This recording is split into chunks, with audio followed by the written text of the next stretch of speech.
to the Real Estate Success Podcast, where we unlock the secrets to thriving in the competitive world of real estate.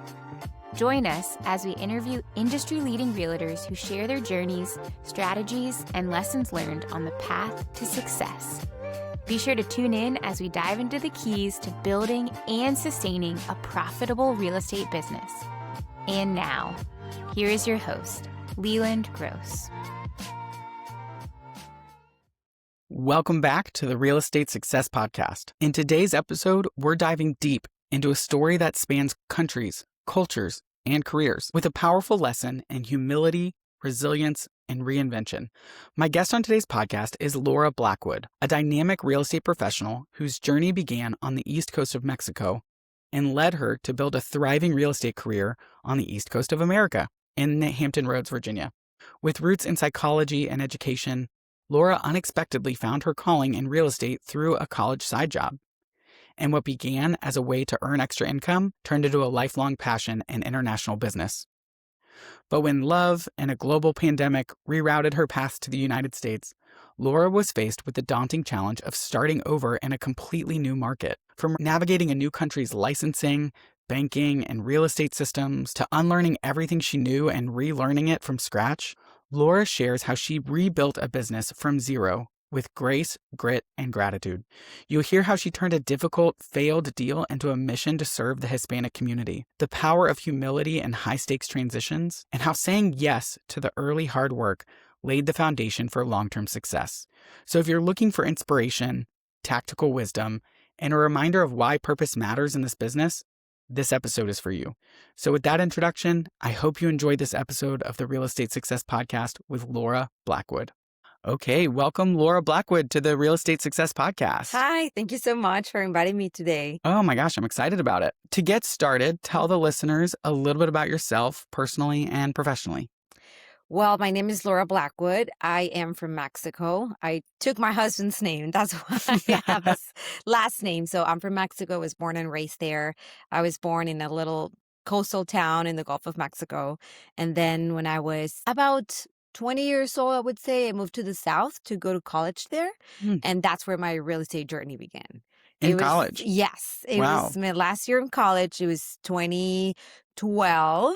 And, I was a student from out of state and I wanted some extra money, So a neighbor that later in life became my business partner had this little property management firm and he invited me to be like an admin there.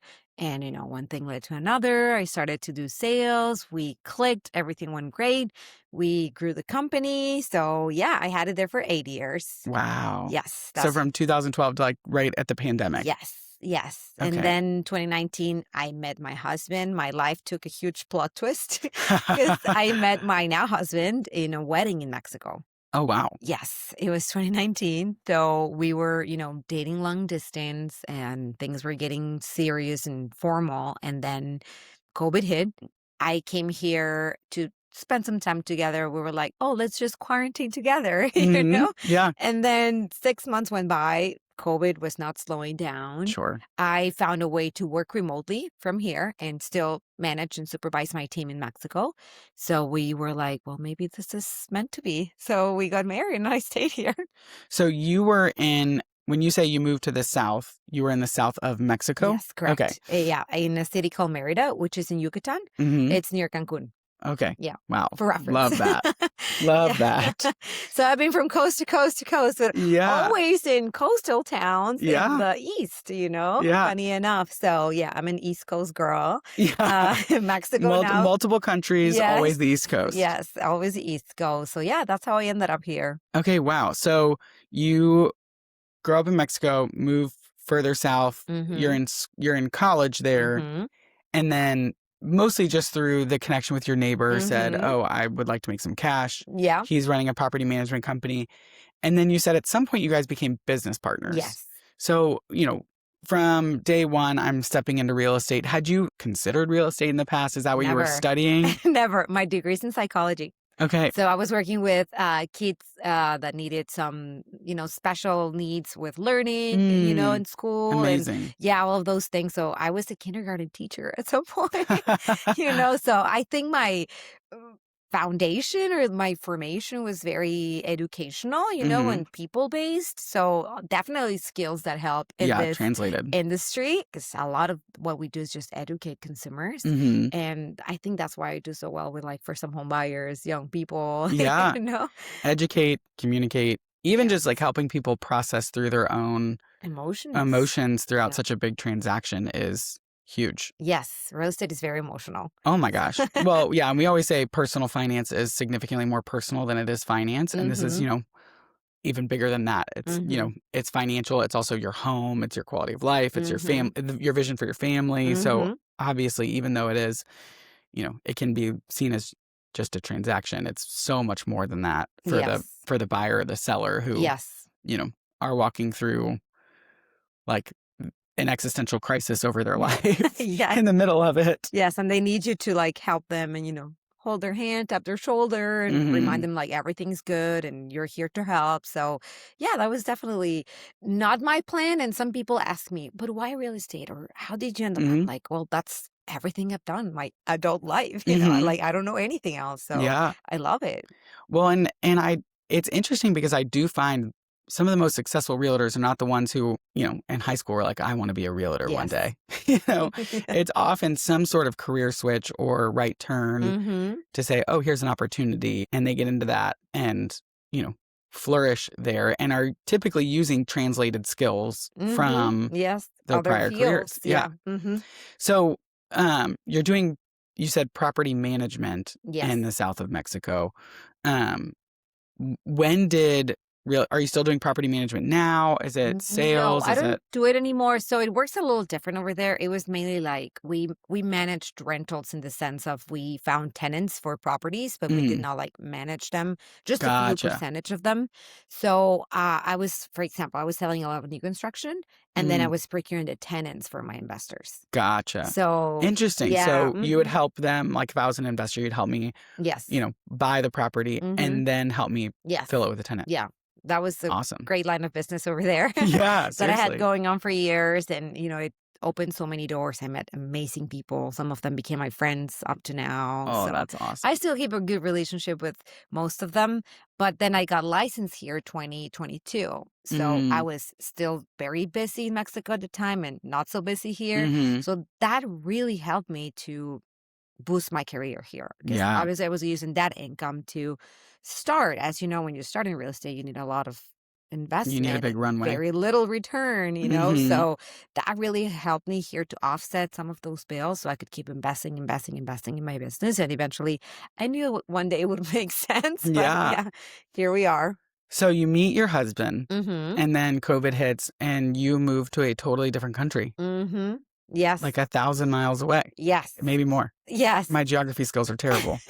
And moved to Hampton Roads and are still working there, but that's just a huge life transition. Like the whole world is uncertain. On paralysis, yeah. And then now you're moving to a total, like, how were people, like, I'm just imagining your friends and family being, so you're crazy? moving to Norfolk? I know. And everyone asks, like, where do you live? Like, they can't even put it in their minds, like, geographically. So I always say, close to DC.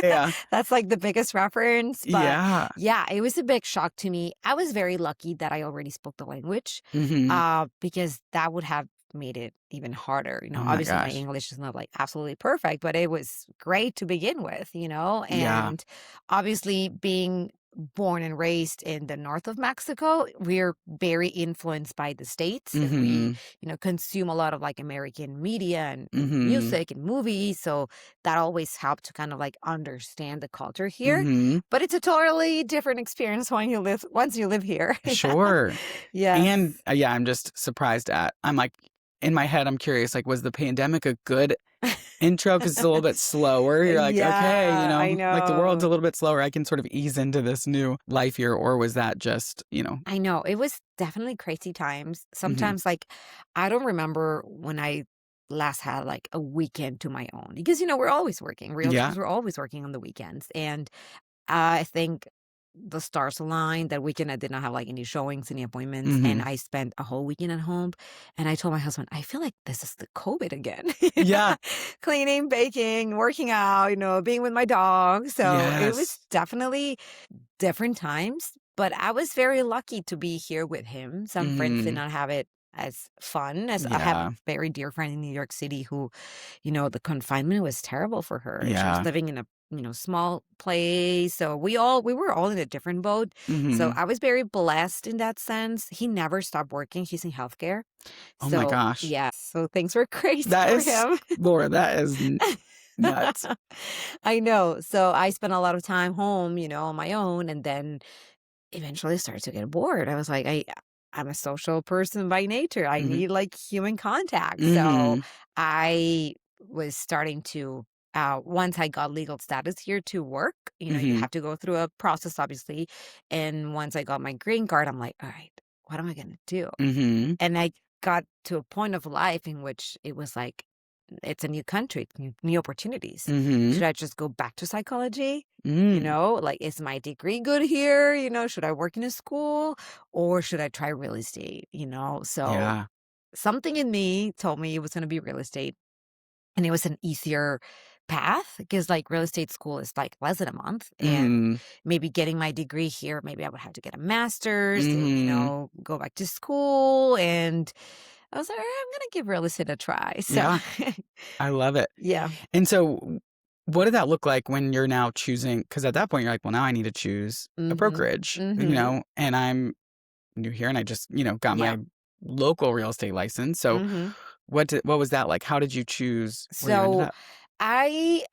my husband happens to work in the building where my brokerage is. So Oh, like they great. share the building. So, there's a relationship there between the Mm-hmm. families. And he was like, well, I spoke to the broker here about you and he says you should come, so they were also friendly Mm, and welcoming to me. So they have, like several offices in the area, and that each office has its own broker. So mm, it was until I met with my Chesapeake broker that I just immediately clicked, and I was like, mm. I know this is the place for me. Yeah, yeah. So it was just a mutual feeling. I love when where you're saying like about spouses, like when you know. But Yes. I feel like that's true of Yeah. in the business world too. Like if you're in a team and you're like, this doesn't feel right, or like it's not a Mm-hmm. great fit, like there is a right fit Mm-hmm. broker out there. And it's Yes. amazing the quality of your work and the quality of your life Mm-hmm. when you meet with someone, you're like, we're just on the same On the same wavelength here. page. Like Yeah, we this speak the is, same language. Yeah. yeah.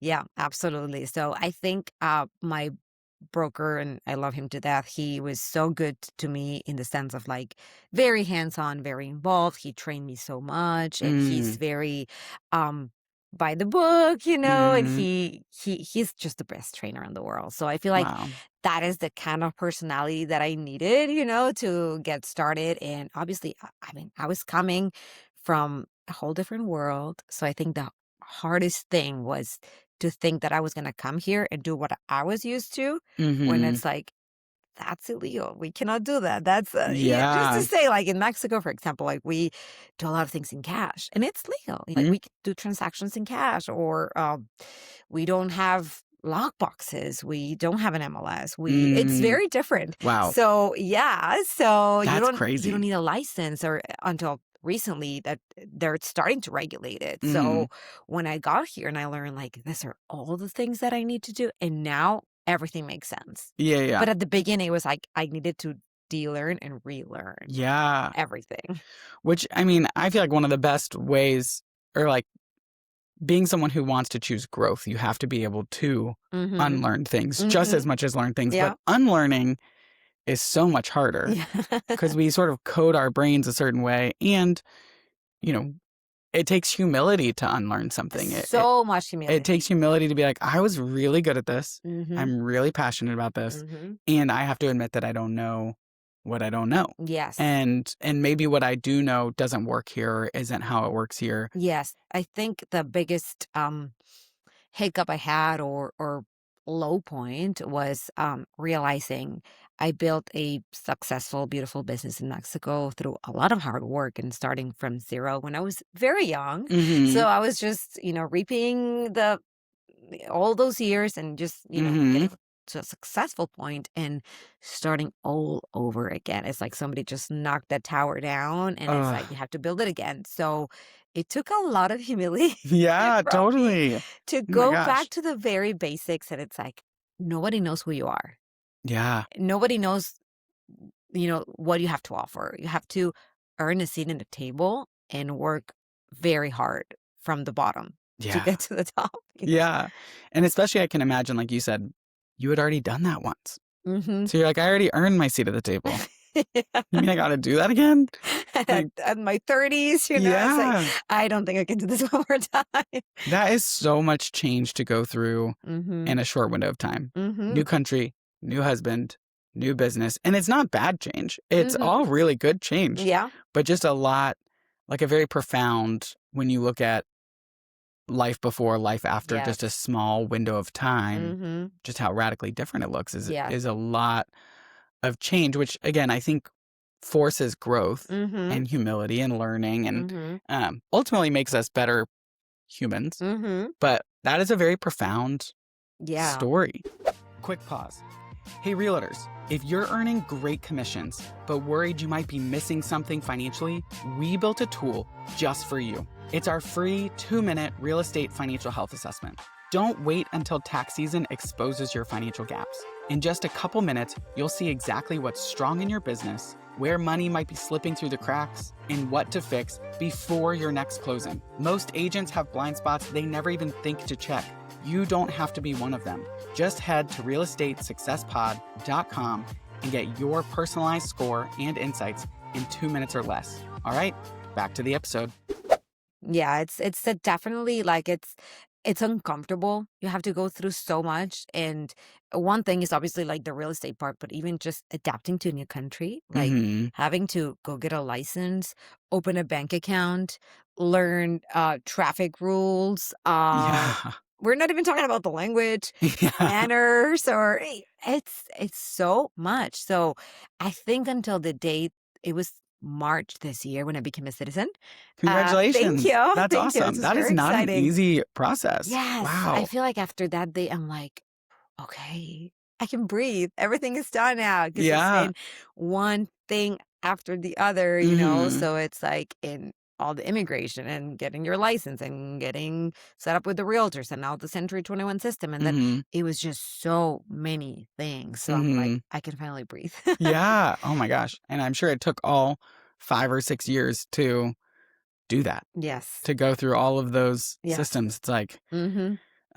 because starting a business, whether it's, okay, I like had to file with Deport and with Hurrah and with, like, Yeah. that is like essentially becoming a citizen of the real estate world in and of itself. Right? That Exactly. is Yeah. insane. So many hoops. Yeah. Yeah. I remember I was one time reading a brochure somewhere of a broker trying to recruit new talent. And it said, become a realtor. It only takes 3 weeks. I was like, well, What realtor did you go? Like, yeah, it's only 3 weeks of real estate school, but you know everything that's behind. Yeah. And especially, I think the biggest thing was I was so naive. I thought like, I'm going to go to the real estate school. I'm going to walk out. I'm going to be selling so much. You walk out, you don't know anything. Yeah. You don't know anything. And that's when a good brokerage plays a key element in your success. Yes.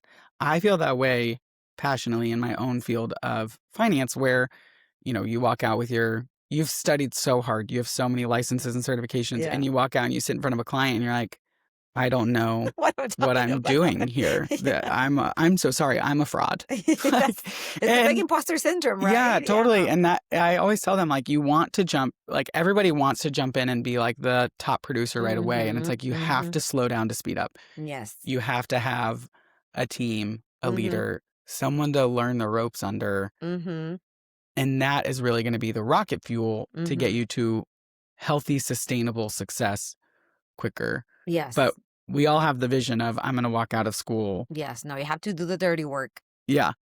If you want to get somewhere. I did rentals. I worked any location. One time I even drove like an hour and some change to show a house. Wow. You have to start with a yes Mm-hmm. in your first few years of real estate. And then you might come to a point in which you're like, all right, this is what I'm not willing to tolerate. Mm-hmm. Well, I don't think anyone should tolerate, rude behavior or offensive Mm-hmm. behavior, but maybe there's some more demanding or difficult Mm-hmm. clients that at the beginning you're like, all right, I'm going to do this. And right now you're like, well, I think I'm at the point in which like my mental health is a priority, Yeah, yeah. and yeah. Yeah, we talk about like swimming upstream. Like Mm-hmm. you kind of, are you getting into a bigger pond, or you're like, Mm-hmm. okay, I have built a place where now I have a little bit of an ability to choose who I do and Yeah. do not work with. And Mm-hmm. part of that's really healthy because you learn this is what I'm really good at and what brings me to life and the type Yes. of person that I love to serve. Mm-hmm. And so if I can focus on that, I can provide a lot more value to this type of person in this type Correct. of place. And this over here is not really my thing. So I'm Mm-hmm. happy to refer that to another Yes. agent who, like, maybe they love working with military, like Mm-hmm. for whatever, great. Or, maybe they love working with elderly people downsizing or first time home buyers. Mm-hmm. I You, think everyone has like a niche, like you yeah, yeah, said. yeah. So you don't want to take on things that you don't think you're qualified to do. And that's where like the having a partnership with other kind of realtors, like I don't do any commercial, but I Hmm. have my commercial guy. So Yeah. every time there's something, I'm not going to present you with lies. I'm just going to refer you to someone that's the expert in the field. So Yes, I think there's exactly. more value in that than trying to wear all the hats. Totally. Yeah. And I fully agree in my field or just in business in general. Like, there's something really beautiful to niching, which medicine figured that out a long time ago because you're not Mm-hmm. going to go to the foot doctor for a heart problem. Mm-hmm. Like Yeah, exactly. you're like, I want to go to the specialist and the person who knows my issues, and they're all Mm-hmm. doctors. Mm-hmm. But like, who really knows this and how to serve me? Mm-hmm. And they feel fine sending referrals between each other. They're not like the orthopedic surgeon and the cardiovascular surgeon aren't Mm-hmm. competing, Mm-hmm. right? And so I feel like the more we can do that in our other professions to say, like, Mm-hmm. this is what I love to do and what I'm good at and I brings me to life. I think I realized that recently when I got a referral from an out-of-state broker. And I remember when they send out the message like, oh, but this is a smaller house or something of the sort, like, but it's a friend, please help him. And I looked at the property and I was like, this is my bread and butter of every day. This is the kind of house that I'm used to. And I Mm-hmm. love helping those people. And I did it with so much joy and Mm-hmm. passion. And he was like, very impressed because he said like I just cannot believe like the level of service you provided for Mm. what in my state would be considered maybe something else, maybe a Yeah. fixer upper, or something. And I was like, no, I've always had that mission of providing excellent customer service, Mm. any price point, any situation, because everyone deserves it and everyone deserves a house. Yeah. I Everyone. totally agree. So if I It's can be amazing. that bridge that connects them, Mm-hmm. I'll continue to serve this community by that. That's awesome. So you've achieved quick success, if that Mm-hmm. makes sense, in America. And obviously Yeah. it's because you had so much success in Mexico. Mm-hmm. But to be, at the production level you are with, the relatively shorter Mm-hmm. amount of time, what were some of the keys to that success? Obviously, I hear you saying like saying yes, Mm-hmm. serving, um, Yes. but I feel like most newer agents, it's like, where do I even find someone who Where do will? we even start? I Yeah. know it's very overwhelming and you can get caught up in a spiral pretty quickly. Mm-hmm. Like, oh, is this worth it? Yeah. So staying positive. Mm-hmm. You have to think about the end game, set Mm-hmm. some goals and some realistic goals, Mm-hmm. and I think the biggest thing is like, okay, this is my goal. How am I going to get there? Mm. Make a plan. Don't Mm-hmm. just wake up every day and expect things to fall from heaven because it's most likely not going to happen. Mm-hmm. But the most important thing, yes, find a brokerage that's really going to invest in you Mm. because training is key, Mm-hmm. but also you can do your own homework. Yeah, There's yeah. so many free things online, podcast, trainings, webinars, YouTube videos, books, Mm. audiobooks. Go to the library, like if people really understood that it's just a matter of getting a little creative and disciplined, Mm-hmm. you could have so many tools that I bet you so many other agents in this area do not have. Oh, And totally. they can just put them into practice and make magic. It's like taking something and running with it. Yeah. You know? I think it's so key to have the education and then have the plan, Mm-hmm. which is what I hear you saying, because I see a lot of agents who are like, well, I'm just going to go to these networking events. I'm just going to network Mm-hmm. myself to death. And like, that could be your plan. Mm-hmm. But like, how many people do you need to talk to at these events? How many, Mm-hmm. like, what type of person are you looking for at these events? Mm-hmm. How many sales are you hoping to get this year in order to get to your goals? Mm-hmm. And therefore, how many touch points and how many, like, having the knowledge of here's all the ways we can do this. Here's the Mm-hmm. education on the tools and resources. What's the avenue I want to go to grow my business? And what does grow my business in quotes mean? Mm-hmm. And I think, like you said, starting with the end in mind, Mm-hmm. or Simon Sinek's start with why, like, why are you doing this? What's the end goal? What does that look like? And therefore, what production needs to be there to get there? Yes. And therefore, what's your average commission? Mm-hmm. And therefore, how many of those do you need? Mm-hmm. And therefore, how do like you can work it backwards, Mm-hmm. and then it gets really clear of like, what are your daily activities? Exactly. You have to break it into habits, and being disciplined is definitely one of them.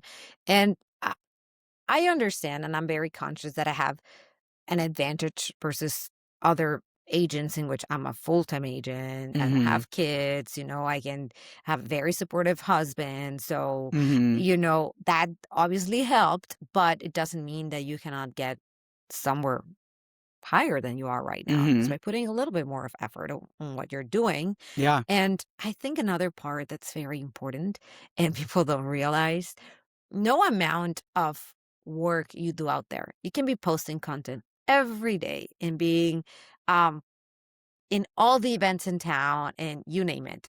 But at the end of the day, if you don't know how to keep a deal together and Mm-hmm. you don't have the right support, that means nothing. Mm-hmm. You need to have both, Yeah. So you need to know your contract. You need to have a good broker. You need to be trained Mm-hmm. in order to get to those numbers. Mm-hmm. And sometimes people get very dazzled by the idea of some brokerages that offer maybe a higher split or Mm-hmm. less fees or something, but Yeah. 100% of nothing. Yeah. That's what Truly. I call it. It's Yeah. always the It's best. like, would you rather have 50% of a watermelon or 100% of a grape? Mm. You're like, I'll take 50% of a watermelon. Yeah. Yeah. Which really goes to like, who are you tying your hitch to? And the beautiful thing is we live in a world where you can move brokerages, but it's not Mm-hmm. that simple necessarily. And not all brokerages are the same. And so I Mm-hmm. think you're right. Having one that, is really excellent on the training, because we're all skeptical. I think society is skeptical of kind of getting quote unquote scammed. Like, I signed up with this person and then turns out they are bad at their job. Yeah. And, Yeah. so just as much as figuring out like, how do I get clients? It's like, Mm-hmm. how do I serve clients really excellently? Mm-hmm. Which will then fuel more organic growth too, because Mm-hmm. you're higher likelihood of getting a referral of, Mm-hmm. Mm-hmm. if you can execute well and get the experience that you're saying of, Mm-hmm.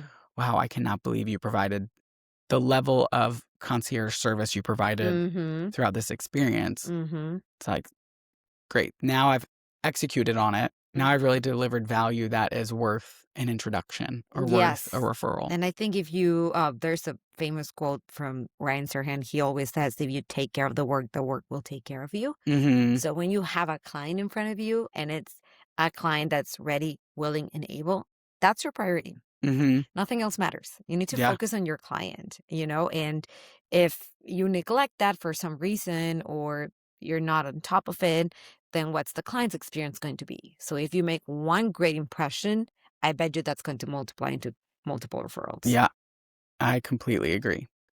So for you, you've had such an amazing story, such an Thank you. incredible, like kind of insane story compared to the average. Random and crazy. Yeah.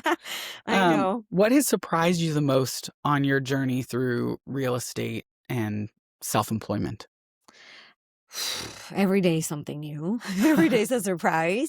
But I feel like being like a small town girl from Mexico, and being in some of the rooms that I've been Mm-hmm. by going to this like huge networking events, like real estate events, and being with the best coaches in the business or the top producers of the world. For me, that's just like a pinch me moment. Like, Mm-hmm. how did I get here? Yeah. But I am very grateful for everything. I'm very humble and always open to keep learning and, keep growing. And I think I take so much pride in helping, for example, my Latino community. Mm, I always wonder, why did I end up in Hampton Roads, Virginia, from all the places on earth? sure. And a big surprise for me was to realize how many Hispanic families have moved to this area. Mm, I'm going to give you a quick stat. Only 10% of the national database of the realtors are Hispanic. really? Only 10% of the realtors of the country are Hispanic. Wow. So it's a very underserved community. Mm-hmm. I would say at this point it's a big, big, big share of my business. Mm, So it was eye-opening to me how much need there was for housing. mm, So taking all these families from the situations in which they are in, giving them the keys of a brick and mortar home. mm-hmm. Oh, it just makes me want to cry, and Yeah. it's the language barrier for them, and I can be that The bridge bridge there. between them. So I'm like, Wow. well, maybe this is my mission in life, Yeah. I mean, that is life-changing for these families and Mm-hmm. their generations because it's Yes. such Yes, generational it's wealth. a I mean, that generational is. thing. Yeah, their kids are going to be able to go to good schools, Mm-hmm. have neighbor friends, grow up in nice neighborhoods. So Mm-hmm. it's very heartwarming for me. That is awesome. Yeah. What was the low point for you on your journey so far? Well, actually, when I started, I really wanted to help this Latino family that was in a very particular situation. I was very new and it was very frustrating not having all the tools that I needed. So I was there with him. I was like, let's go to the bank, let's do this, let's do that. And because I had not found the right team at the moment, Mm. the deal fell through a day before closing Oh my gosh. because they did not know how to do the loan.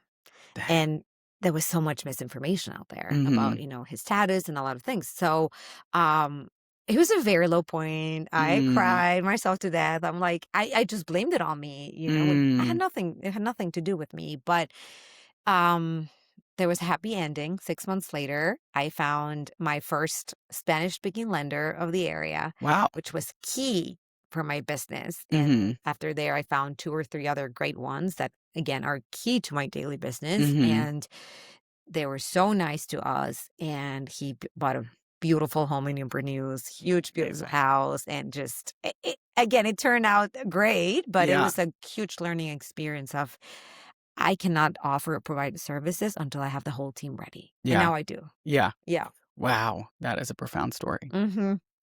So this is a podcast about success. Mm-hmm. But if you ask anybody on the street, how do you Mhm. define success? Mm-hmm. You're going to get a different answer Yes. from every person. So for you, how would you define success? I feel like success is being able to achieve your own goals, Mm. but also have work-life balance and the ability to give back. Mm. Like you have enough success in your life that you can take a break for a while and get involved in other things or spend time with your family or, get back to your community, so it's a work-life balance, definitely. And Mm. I guess ultimately the culmination of your dreams and, materializing them. To me, it's not a fancy car or a big Mm-hmm. house.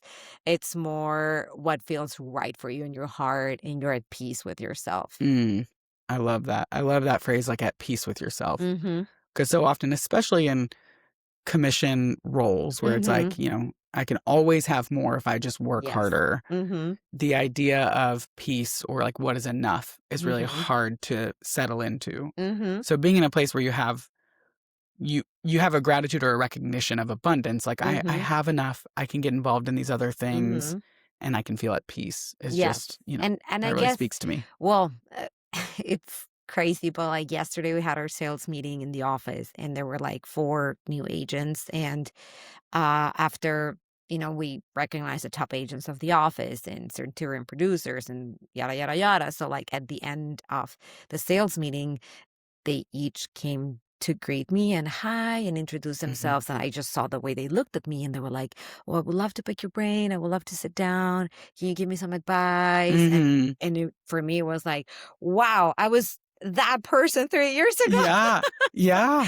It's just Amazing. crazy. Well, I feel like that's a testament to your heart to serve Mm-hmm. and your, like you said, your willingness to like put in the yes Mm-hmm. and fight for it, you know? Yeah. Mm-hmm. And so it really is amazing to be able to be in a place where you can give back to newer agents, Mm-hmm. especially so soon. You know, Yes, like yes, you've yes. achieved a I lot love in a to short share period of knowledge. time. Uh, I don't keep anything to myself. Like, oh, no, no, we're all just here to help each other. So I was very blessed that I had great people in my office that were always willing to lend a helping hand. So I Mm-hmm. think the world would be such a better place if we were all in that same attitude, Yeah, and which is, totally. I think that's one of the biggest things in Mexico, and that's something that I will carry forever. It's our sense of community and how Mm, we all help each other out. yeah. And America's a very, um, how can I say it nicely? Uh, Excellence driven Mm-hmm. in, competition and And individualistic. yes. Yeah. Yeah. So I get it. That's why like the economy is the way it is. That's the way people come here to look for opportunities. But I just feel like we can put it on a little bit of our human sense and Yeah, help each other out. totally. Hmm. That's amazing. Well, if any of the listeners wanted to find you, Thank where you. can they go to find you? So my socials are the same everywhere. Laura Blackwood Realtor is my last name. Perfect. So yeah, I'm everywhere online. You can contact me there. Consultations are always free. So Yeah. I love Awesome. to And help. we'll make sure we put that in the show notes as well. Thank you. Thank you so much for having me today. This was so much fun. Oh my gosh, yeah. Thank you for being here. All right. Bye-bye. Next time. Thanks for tuning in to the Real Estate Success Podcast. Before you go, a quick reminder. This podcast is for educational purposes only and is not intended as tax, legal, or investment advice. The opinions shared by me or any of my guests are just that, their opinions. So if you're thinking about applying anything from today's episode to your life or business, I encourage you to consult a qualified professional who understands your unique situation and goals. If you want to take the next steps, check out the links in the show notes or go to realestatesuccesspod.com to complete our 2-minute financial health assessment. Or you can book a free call with us at PeaceLink Financial Planning or just get in touch. We would love to hear from you. Now, go forth, forge your path, and prosper.